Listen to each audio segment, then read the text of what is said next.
Assalamualaikum warahmatullahi wabarakatuh. Alhamdulillahilladzi arsala rasulahu bil huda wa dinil haq liyudhhirahu 'alad dini kulli walau karihal kafirun.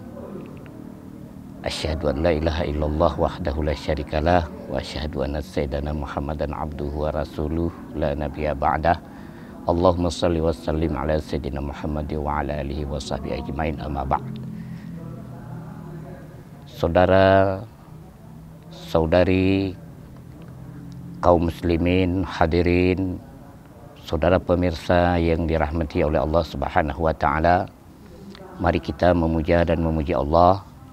Kita berselawat kepada Rasulullah sallallahu alaihi wasallam, kepada ahli keluarga, sahabat-sahabat Nabi sekalian. Kita berdoa, kita bacakan doa kepada seluruh para alim ulama, guru-guru kita, dan juga kita kirimkan doa kepada seluruh orang tua kita yang telah pulang ke rahmatullah. Mudah-mudahan mereka dimudahkan segala urusan di alam barzakh sana. Pada kesempatan ini,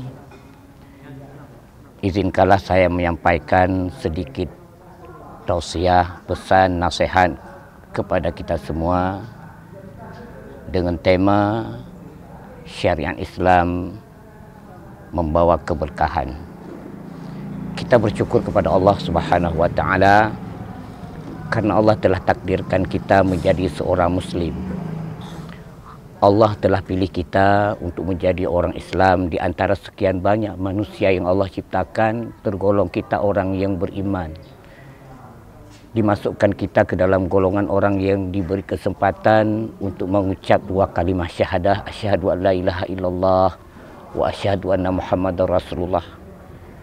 Itu sebuah rahmat yang amat sangat besar, dan itulah yang akan membawa keberkahan hidup kita sebenarnya.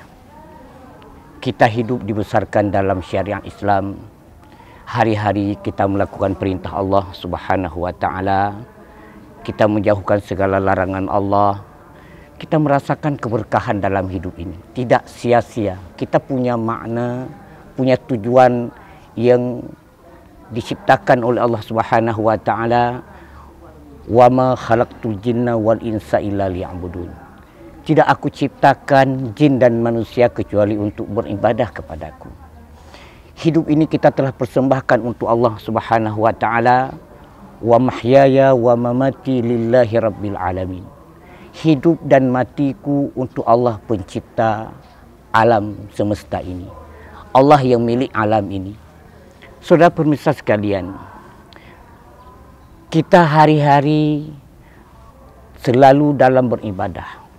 Hari-hari kita di dalam melakukan perintah-perintah Allah Subhanahu wa taala. Itu maknanya kita patuh kepada syariat Allah Subhanahu wa taala. Jadi kalau kita hidup tidak dalam beribadah, hidup kita jauh daripada agama ini, jauh daripada syariat Islam, itu maknanya kita telah melawan Allah Subhanahu wa taala. Bayangkan kalau kita hidup di alam yang Allah ciptakan ini, kita makan rezeki Allah, kita hidup, kita difasilitasi oleh Allah Subhanahu wa taala. Sementara kepada pemilik alam, kepada pencipta alam, kepada yang memberikan rezeki kepada kita ini, kita tidak menghambakan diri kepadanya.